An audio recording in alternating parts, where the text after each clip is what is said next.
Punctuality గురించి నాకు చెప్తాడా? ఈరోజు ఎంత లేట్ అయింది? ఏ రాజా, ఎంతసేపైంది వచ్చి? 1 అవర్ అయింది. అయితే నువ్వు వచ్చి గంట సేపైందా? ఇంతవరకు ఇక్కడే ఉన్నావా? ఆహా, అవును. కాబోయే ఐపీఎస్ కదా, ఎంత షార్ప్గున్నావో అని టెస్ట్ చేస్తున్నాను. మన షార్ప్నెస్ చూడాలంటే ఇలా పబ్లిక్ ప్లేస్ లో కాదు. అయితే నా రూమ్కి వెళ్దాం పద. ఆశ, అవన్నీ మన మ్యారేజ్ తర్వాతే. రాజా, నేను మా ఊరు వెళ్తున్నాను.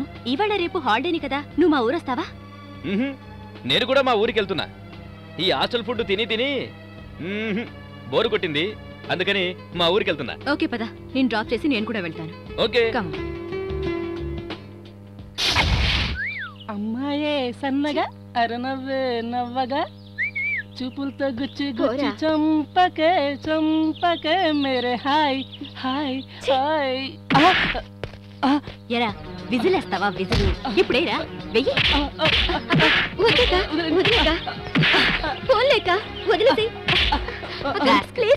మా చెల్లెల్ని చూసి విజిలేస్తావా? ఒంటరిగా ఉన్న ఆడపిల్లని చూస్తే ఎగతాళారా? ఏంటక్క వాడిని అనవసరంగా కొట్టావు? అనవసరంగా కొట్టానా? విజిలేశాడు. ఏడ్చావు, పద.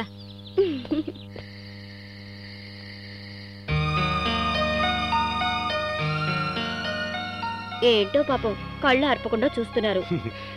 ఏం లేదు, డ్యూటీ డ్యూటీ అంటూ ఇన్నాళ్ళు ఎంత టైం వేస్ట్ చేశానో ఇప్పుడు అర్థమవుతుంది. డ్యూటీలో మీరెప్పుడు టైం వేస్ట్ చేయలేదండి. రోజుకు క్రిమినల్ని పట్టుకున్నారు, వారానికో రివార్డ్ తీసుకున్నారు. అంతేకాదు, 3 పిల్లల్ని కూడా పుట్టించాను. ఉమా, హెడ్ కానిస్టేబుల్గా మొదలైన జీవితం సబ్ ఇన్స్పెక్టర్గా, సర్కిల్ ఇన్స్పెక్టర్గా, చివరికి డిఎస్పీగా వచ్చి ఆగిపోయింది. ఈ మధ్యలోనే ఎన్నో అవార్డులు రివార్డులు. ఇక నుంచి గతమంతా మర్చిపోతాను. అన్నీ మర్చిపోయి నా భార్యతో సంసార సుఖాన్ని అనుభవిస్తాను. హలో సార్, మీరు రిటైర్డ్ అని మర్చిపోతున్నారు. ఉమా, నీకో నిజం చెప్పమంటా? చెప్పండి. ఈ ప్రపంచంలో అన్నిటికీ ఎక్స్పైరీ డేట్ ఉంది, ఒక్కదానికి తప్ప. ఏమిటో ఆ ఒక్కటి? కనుక్కో చూద్దాం. అంత తెలివి ఓపిక నాకు లేవులేండి. ఆ ఒక్కటి ఏంటో మీరే చెప్పండి. శృంగారం.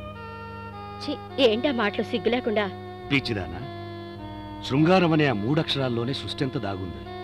ఉమా, ఈ సృష్టిలో అతి విచిత్రమైంది, ఎవరికీ అంతుబట్టనిది ఆ శృంగారమే. ఆపుతారా?